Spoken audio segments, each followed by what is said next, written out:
सभी साथियों को नमो नारायण। गुरुवार व्रत भगवान विष्णु और उनके अवतार बृहस्पति को समर्पित है। यह व्रत सुख समृद्धि, वैवाहिक जीवन की शुभता और विद्या प्राप्ति के लिए किया जाता है। इस व्रत को करने से और गुरुवार व्रत कथा सुनने मात्र से भगवान विष्णु प्रसन्न होते हैं और जीवन में शुभ फल प्रदान करते हैं। ये व्रत धन, ज्ञान और खुशहाली लाने के लिए किया जाता है।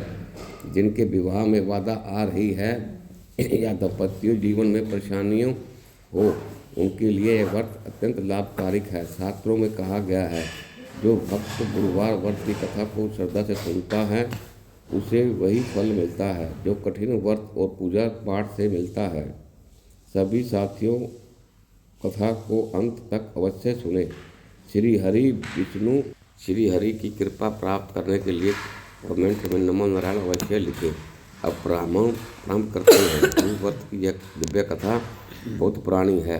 उस काल की जब धरती पर धर्म की जड़ें गहरी थी, पर मनुष्यों के जीवन में कष्टों का तूफान थमने का नाम नहीं लेता था। एक छोटा सा गांव था जिसका नाम था दीनबंधु। नाम शायद इसलिए पड़ गया क्योंकि वहां रहने वाले हर प्राणी पर दीनता की ऐसी मोहर लगी थी जैसे नियति ने स्वयं आकर अभिशाप दे दिया हो। इसी गांव की धूल धुसती गलियों में एक निर्धन स्त्री रहती थी। उसका नाम था बिमला। नाम तो बिमला था जिसका अर्थ था निर्मल, और उसके जीवन इतना मलिन, इतने कष्टों से भरा हुआ था कि निर्मलता शायद केवल उसकी आत्मा में ही शेष रह गई थी। बिमला, हे भगवान, क्या बताऊं अभागिन की गाथा।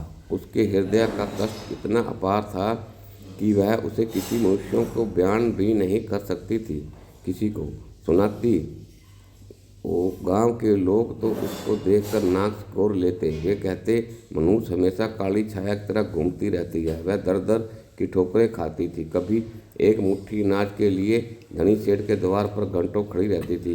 कभी नदी के किनारों पर सूखी लकड़ियाँ बटोरने मिलों तक पैदल जाती थी ताकि रात्रि का चूल्हा जल सके, परंतु चूल्हा अक्सर बुझा ही रहता था। निधि ने बिमला के साथ ऐसा खेल खेला था कि निधि धर्म या किसी मनुष्यों की सहायता से उस दुख से सुख निकालना असंभव था। उसके पास ना तो कोई सहारा था, ना कोई संपत्ति। फटे पुराने बस्तर जिन पर अनगिनत पाबंद लगे थे, बस वह उसी देह को ढकते थे। घर घर क्या था, मिट्टी की ढहती हुई झोपड़ी जिसमें छत के नाम पर सिर्फ टूटी हुई खरपले, जहाँ से चंद्रमा की तारे सीधे झांकते थे। लेकिन सुनिए, इस अपार कष्ट, इस घोर दृढ़ता के बीच बीबी बिमला ने अपने हृदय के भीतर एक दीपक जला रखा था। वह दीपक सनातन धर्म और प्रभु श्री हरि विष्णु के प्रति अटूट आस्था रखता था। बिमला हर गुरुवार का व्रत करती। यह व्रत से उसके लिए सिर्फ नियम नहीं था, यह उसका जीवन आधार था। उसके टूटे हुए संसार में उसकी एकमात्र आशा की किरण गुरुवार यानी बृहस्पति देव और विष्णु का द्वार, जिसके दिन लोगों को घरों में पकवान बनते थे। जब दिन बिमला के घर अन्न का एक दाना भी नहीं होता था, वह वीरान घर मन कल्पना कीजिए। सुबह होती बिमला उठती, पेट की अग्नि इतनी प्रचंड होती कि लगता अब प्राण निकल जाएंगी, पर वह अपने सूखे होठों पर एक मुस्कान लाने के लिए असफल चेष्टा करती। नारायण, आज फिर गुरुवार है। वह अपनी जीर्ण देह को घसीटती हुई पास के सरोवर में तक जाती, ठंडे जल से स्नान करती, मानो उसका जल में डुबकी लगाकर वह अपने सारे कष्टों को धो डालना चाहती है। लेकिन कष्ट वहाँ धुलते हैं जहाँ आत्माओं से चिपके हुए हैं। स्नान के बाद जब गांव की स्त्रियां अपने घर में शुद्ध घी का दीपक प्रज्वलित करती, तो बिमला अपने घर के आंगन में लगी तुलसी के चारों ओर बैठ जाती। उसकी तुलसी का पौधा उसके तरह ही दीनहीन था, मुँह बुझाया हुआ पर पूजा बिमला के पास पूजा के लिए क्या था? ना हल्दी, ना रोली, ना चावल, ना कुछ नहीं। वह सिर्फ एक लोटा जल भरती उसने बड़ी मुश्किल से पड़ोसी में कुएं से मांगा था, और वह जल तुलसी पर चढ़ाती तो उसके हृदय भाव से, उसकी तपस्या से उसकी भक्ति ऐसी उमड़ती कि उस जल में साक्षात अमृत का तेज आ जाता। प्रभु, मेरे घर की कमी में हो सकती है, हाँ हो सकती है। मेरी झोपड़ी में अनाज नहीं, मेरे तन पे वस्त्र नहीं, पर सुनिए, मेरी भक्ति नहीं, मेरी भक्ति में कमी नहीं होगी। यह मैं आपको वचन देती हूँ। मेरे नारायण, यह वाक्य उस पीड़ा के साथ कहती उसकी आंखें डबाडब जाती। वह अपने आंसुओं को तुलसी की मिट्टी में मिला देती। वह आंसू केवल जल के नहीं थे, उसके वर्षों से संचित दुख थे, उसकी अनकही वेदना थी, उसका मौन तप था। विमला का जीवन एक चेतावनी थी उन लोगों के लिए जो छोटी छोटी बातों पर ईश्वर की शिकायत करते हैं। वह हर क्षण कष्ट सहती थी पर शिकायत नहीं करती थी। एक बार की बात है, गांव में भयंकर सूखा पड़ा। जो थोड़े बहुत धनी थे उनके भी भंडार खाली होने लगे। विमला की स्थिति तो सब दयनीय हो गई। एक सप्ताह उसने अन्न का एक दाना भी पेट में नहीं लिया, केवल जल पर ही जीवन टिका था। अगला गुरुवार आने वाला था। विमला को रात भर नींद नहीं आई। वह सोचती रही कि हे प्रभु, कल मैं व्रत कैसे रखूँगी। शरीर में इतनी शक्ति नहीं है कि कल सुबह उठकर तुलसी को जल भी दे पाऊँ, कहीं मैं मूर्छित न हो जाऊँ। लेकिन अगले दिन आँख खुलते ही उस दिन की हीन स्त्री के चेहरे पर एक अजीब सा तेज आ गया। नहीं भूख नहीं तेज का नहीं था, यह तेज संकल्प था। वह सुबह उठी, शरीर काँप रहा था, पेट की आग वह अग्नि इतनी तेज थी उसके लगा कि अंग जल रहे हैं। दर्द अपार था, यह दर्द जिसे किसी को नहीं बता सकती। अगर वह किसी से कहती कि मुझे भूख लगी है तो गाँव वाले कहते, अरे यह तो नाटक करती है। विमला उस दिन एक मुट्ठी आटा चाहिए था, सिर्फ एक मुट्ठी, क्योंकि व्रत के पारण बाद तुलसी जी का प्रसाद लगाने के लिए थोड़ा सा भोग बनाना था, चाहे वह पानी में घुले हुए आटे की पतली सी रोटी क्यों न हो। वह निकली दर ठोकरें खाने के। पहले वह गांव के मुखिया के घर गई। मालिक, मेरे नारायण का व्रत है, कृपा करके मुझे एक मुट्ठी आटा दे देंगे, मैं कल ही चुका दूंगी। मुखिया ने उसे दुकार किया, जा यहाँ नाटक मत कर, तेरा नारायण भूखा रहा है तो मेरा क्या बिगड़ेगा, भाग यहाँ से। वह फिर एक बनिए की दुकान पर गई। सेठ जी, यह देखिए, मेरे पास केवल एक पीतल की पुरानी कटोरी है, इसे रख लीजिए और इसके बदले मुझे एक मुट्ठी आटा दे दीजिए। सेठ ने कटोरी को दे उसे खा फेंका और मूर्खता से कहा, तेरी टूटी हुई कटोरी का मोल, तेरी भक्ति का मोल, यहाँ से जा विमला, तेरा पेट भरने का मैंने ठेका नहीं लिया। विमला का हृदय चित्कार उठा। वह हाय मनुष्य की दया पर यह मनुष्य का भाव रोना चाहती थी, जोर जोर से चिल्लाना चाहती थी कि मैंने कौन सा पाप किया। प्रभु, मेरे को इतनी नहीं कमा पाती कि अपने नारायण को एक चुटकी प्रसाद अप्रतिक कर सकूं। लेकिन वह रोने नहीं, उसने अपने आंसुओं को अंदर ही अंदर पी लिया। उसका कष्ट, उसका संताप उसने अपने हृदय के सबसे गहरे कोने में दबा दिया। वह जानती थी अगर उसने लोगों के सामने रोना शुरू किया तो वे उसे पागल कहेंगे। वह तपस्या कर रही थी, भूखमरी की तपस्या, मोह की तपस्या। शाम ढलने लगी। विमला की आंखों में निराशा। अब क्या होगा, और टूट जाएगा नहीं। उसने मन में निश्चय कर लिया, आज भोजन ना मिले तो ना मिले, पर तुलसी के चरणों में जल तो अर्पित करूंगी ही, और व्रत का संकल्प किसी भी हाल में खंडित नहीं होगा। अत्यधिक थक कर वह गाँव के बाहर एक बरगद के पेड़ के नीचे बैठ गई और रो पड़ी। यह रोना मनुष्यों के डर का नहीं था, यह रोना था स्वयं नारायण के सामने अपना दुख प्रकट करना है। वह पीताम्बरधारी, क्या आप मुझे देख रहे हैं? क्या आप सुन रहे हैं मेरे हृदय की पुकार?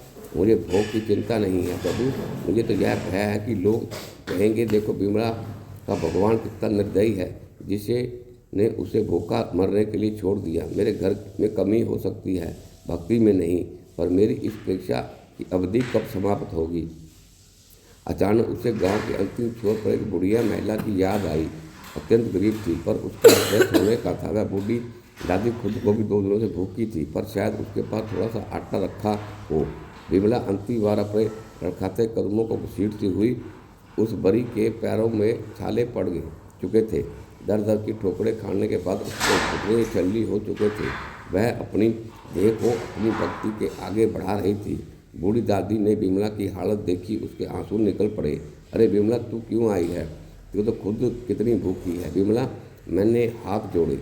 दादी, आज गुरुवार है, मुझे बस थोड़ी सा सहायता चाहिए। तुलसी के भोग लगाना है। क्या तुम्हारे पास दादी की आंखों में करुणा और उन्होंने अपने टूटे हुए संदूक को खोला। उसमें सिर्फ इतनी ही सामग्री बची थी जिससे दादी खुद एक वक्त की भोजन कर सकती थी। दादी ने अपना वेश्या दाव पे लगा दिया। उन्होंने बिमला को मुट्ठी भर सूखा दरा दरा आटा दिया। लो बेटी, ये सूखा आटा ले जा, इसे देख कर रोना मत, यह भगवान का प्रसाद मानकर ग्रहण कर। मुट्ठी भर आटा बिमला के लिए आटा नहीं था, वो तो साक्षात स्वर्ग से उतरा हुआ प्रसाद था। वह उसने बूढ़ी दादी के चरणों में गिर पड़ी और बार बार धन्यवाद किया। बिमला उस मुट्ठी भर आटे को अपने आंचल में कसकर बांध कर वापस अपनी झोपड़ी की ओर भागी। अब अंधेरा हो चुका था। उसने जल्दी ही अपनी पूजा करनी थी। उसने जल्दी ही अपनी झोपड़ी की सफाई करी, तुलसी के चारों ओर बैठी। उसने आटे को थोड़ा जल मिलाया और एक छोटी सी लोई बनाकर रखी। बस मेरी यही पूंजी है मेरे देव, यह निष्कपट प्रेम की भेंट, इसे स्वीकार करिए। वह एकाग्र मन की हृदय की गहराई से विष्णु का ध्यान करने लगी। उसकी तपस्या इतनी तीव्र थी कि उसका कष्ट इतना गहरा था कि ब्राह्मण कांप उठा। उधर बैठे धामों में भगवान विष्णु ने अपने सिंहासन पर बैठे उन्होंने माता लक्ष्मी की ओर देखा और मंद मंद मुस्कुराए। प्रिय, आज मेरी एक भक्त ऐसी है जो इसका प्रेम मुझे बिना किसी स्वार्थ के बरस रहा है। वह बहुत संकट में है, उसने दर दर की ठोकरें खाई हैं, पर मेरी भक्ति नहीं छोड़ी। अब समय आ गया कि जाकर उसके कष्टों का निवारण करूं। और पलक झपकते ही क्षीर सागर के स्वामी एक अत्यंत वृद्ध तेजस्वी पीताम्बर धारी साधु का रूप धारण कर लिया। उनके नेत्रों में हजारों सूर्य का तेज था। उनके मुख पर मंडल पर करुणा पूर्ण था। साधु चलते चलते बिमला की झोपड़ी के पास पहुँचे। जिस समय साधु पहुँचे, बिमला अपने आंसुओं में लिपट तुलसी को प्रणाम कर रही थी। वह इतनी तल्लीन थी कि उसे साधु के आने की आहट भी नहीं हुई। साधु ने धीरे से पुकारा, नारायण नारायण भिक्षा दे। बिमला हर भरा खड़ी हुई। उसने देखा तेजस्वी साधु उसके द्वार पर खड़े हैं। वह लज्जित हो गई। आज गुरुवार है और वह किसी को भिक्षा भी नहीं दे सकती। प्रणाम महाराज। बिमला ने कांपते हुए साधु को जल पीने के लिए दिया। महाराज, आप मेरे द्वार पे आए हैं, मेरा सौभाग्य है, पर मैं अभागन, मेरे घर में एक अन्न का दाना नहीं है। मैं स्वयं कई दिनों से कुछ नहीं खाया है। आप कृपा करके दूसरे द्वार पे जाइए। साधु भगवान विष्णु मुस्कुराए। उनकी मुस्कान में पूरा ब्रह्मांड का रहस्य छिपा था। नहीं पुत्री, मैं बहुत दूर से आया हूँ, मेरी थकान मिटाओ। और क्या तुमने अभी अभी तुलसी जी को कोई भोग नहीं लगाया? क्या तुम्हारे पास कुछ नहीं है? बिमला की आंखों में फिर जल भर आया। उसने साधु को उसके घाव को छू लिया। महाराज, आप तो साक्षात देव तुल्य लग रहे हैं। मैं आपसे झूठ नहीं बोलूँगी। मेरे पास सिर्फ एक मुट्ठी सूखा दरदरा आटा है। यह मैंने बड़ी मुश्किल से दूसरे से मांगा है। इसे मैंने आज रात अपने प्रण के लिए रखा है, पर अगर आप स्वीकार करें तो मेरा सौभाग्य होगा। बिमला ने अपने आंचल से वह मुट्ठी भर आटा निकाला। वह आटा इतना कम था कि साधु की हथेली पर भी पूरा नहीं समाता। बिमला ने अत्यंत नम्र खबर में कहा, महाराज, मेरी भक्ति की कमी नहीं है और मेरी नीति ने मुझे कष्ट दिया। इस आटे को अमृत समझिए, हृदय के भाव से देखिए, वस्तु की मात्रा नहीं। साधु ने उस आटे को अपने हाथ में लिया। उन्होंने आंखें बंद करी। वह क्षण था जिसे बिमला के जीवन की दिशा बदल दी। साधु ने आंख खोली तो उसके चेहरे पर पहले ही अधिक तेज था। उन्होंने उस आटे को बिमला की ओर बढ़ाया। पुत्री, मैंने तुम्हारा भाव देख लिया, तुम्हारी तपस्या देख ली, तुम्हारे दर दर की ठोकरें, तुम्हारे मौन कष्ट, तुम्हारे हृदय का पार संताप सब देख लिया। यह आटा सिर्फ आटा नहीं। साधु ने बिमला से कहा, जाओ इस आटे को अपने घर के सबसे खाली बर्तन में रख दो और इसे किसी भी कीमत पर समाप्त मत होने देना। यह मैंने सब तुम्हें आशीर्वाद दिया है। बिमला ने साधु के पैर को स्पर्श करना चाहा, पर साधु ने उसे रोक दिया। बिमला, मैं तुम्हें एक चेतावनी देता हूँ। यह चेतावनी मेरे प्रेम की है। अगर आगे तुम्हें कभी कष्ट नहीं होगा, पर याद रखना, यह समृद्धि कभी तुम्हारे भक्ति का मोल न ले पाए। इससे पाकर तुम अहंकार मत करना। तुम्हारा दर्द तुम्हें सच्चा भक्त बनाता है। अब तुम्हारी खुशी तुम्हें सच्चा भक्त बनाएगी। इसे सदा याद रखना। यह कहकर साधु भगवान विष्णु पल भर के लिए अंतर ध्यान हो गई। बिमला हक्का बक्का रह गई। यह कोई साधु साधारण नहीं था हो सकते, यह तो स्वयं देवों के देव थे। बिमला उसने उस मुट्ठी भर आटे को लिया। उसके हाथ काँप रहे थे। यह आटा हल्का था पर उसकी सृष्टि को सारा भार समाया हुआ था। जब विमला अपनी टूटी हुई झोपड़ी में गई, वहाँ पहले से ही अंधेरा था। उसने एक दिया जलाया और उस मुट्ठी भर आटे को अपने सबसे बड़े सालों से खाली पड़े मिट्टी के मटके में डाल दिया। अब देखिए चमत्कार। ओ, यह कैसा अद्भुत दृश्य था। जैसे ही विमला ने हाथ पीछे खींचा, उस मटके के भीतर से हल्की सी सुनहरी रोशनी निकलने लगी। वह मुट्ठी भर आटा देखते देखते फैलने लगी। पूरे मटके को भरते हुए मटके में के किनारों से बाहर उमड़ने लगा। आटा नहीं, वो तो अमृत था। वह इतना फैल गया कि पूरी झोपड़ी दिव्य अनाज की सुगंध से भर गई। विमला ने अपने आंखों को भरे नेत्र से देखा कि क्या हो गया। जो घर कल तक दरिद्र की पराकाष्ठा था, वह आज साक्षात अन्नपूर्णा का वास हो गया। वह दौड़ी, मटके को छू कर देखा। उसमें इतना आटा वह निकालती थी उतना ही वापस भर जाता था। वह कभी खाली नहीं हो रहा था। विमला धार मार के रोड पड़ी।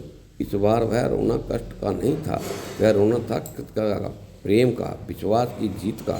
मेरे नारायण, हे दीन बंधु, आपने मेरी लाज रख ली, आपने मेरी तपस्या स्वीकार करी, मेरे कष्टों को अपनी दया से धो दिया। विमला ने उस रात भर पेट भोजन किया। वर्षों बाद अन्न का स्वाद मिला है, जिसे त्याग कर वह भक्ति की मिठास धुली हुई थी। उस दिन विमला का घर कभी खाली नहीं रहा। उसके पास इतना अन्न हो गया कि उसने अपने गांव के सभी गरीबों को खिलाना शुरू कर दिया। उसका घर, जो कभी दर दर की ठोकरें खाने वाली एक अभागन का निवास था, अब अन्न क्षेत्र बन गया। गांव वाले हैरान थे। अरे, यह विमला का, कल तो इसके पास खाने के नहीं था, आज इतना अनाज कहाँ से ले आई। पर विमला ने कभी अपने रहस्य को किसी को नहीं खोला। वह जानती थी उसकी दृढ़ता नहीं, यह कि उसके भक्ति थी जिसने उसके वरदान दिया। विमला का अंत जीवन के अंत क्षण तक हर गुरुवार को पहले एक अधिक श्रद्धा, अधिक भाव और निर्मल प्रेम के साथ व्रत रखती। अब वह तुलसी को जल चढ़ाती, लेकिन अब उसके शब्द बदल गए। वह कहती, प्रभु, मेरे घर में अब समृद्धि भर गई है, पर मेरी भक्ति में कमी नहीं आएगी। मेरी दृढ़ता तो चली गई, पर आपका स्मरण मुझसे कभी दूर ना हो, क्योंकि मैंने देखा है दुख में तो मनुष्य रोककर अपने याद कर लेता है, पर आपकी तपस्या सुख में आपको भूलने की है। विमला की गाथा चिरंजीवी हो गई। यह गाथा हमें सिखाती है कि नीति भले ही मनुष्यों को घोर कष्ट दे सके, अगर कष्ट सहने पड़ सकते हैं तो दर दर की ठोकरें भी खानी पड़ सकती हैं, पर यदि हृदय में दया का भाव और ईश्वर के प्रति निष्कष्ट प्रेम की तपस्या हो तो स्वयं भगवान विष्णु साधु रूप में आकर मनुष्य भाव को स्वीकार करके उसके कष्टों को अमृत बनाना पड़ता है। सच्ची भक्ति की जीत अवश्य होती है, भले ही उसके लिए अपने आप को आंसुओं को अंदर ही अंदर पीना पड़े और रोने की कगार पर पहुंचकर अपने विश्वास की डोर को कसकर थामे रहना। प्रिय साथियों, इस वीडियो को गुरुवार व्रत की पावन कथा यहीं पर संपन्न होती है। कामना करते हैं कि विष्णु की कृपा बनी रहे, आपके जीवन में सदैव सुख शांति समृद्धि हो और सकारात्मक ऊर्जा सचार होती रहे। यह विशेष दिन न केवल भक्ति भाव से भर देती है, बल्कि हमारे जीवन में एकता, प्रेम और आस्था का संदेश भी लेकर आती है। गुरुवार व्रत की कथा को सुनने के लिए हृदय से धन्यवाद। कृपया अपने विचार और अनुभव कमेंट में अवश्य साझा करें और नमो नारायण लिखना ना भूलें।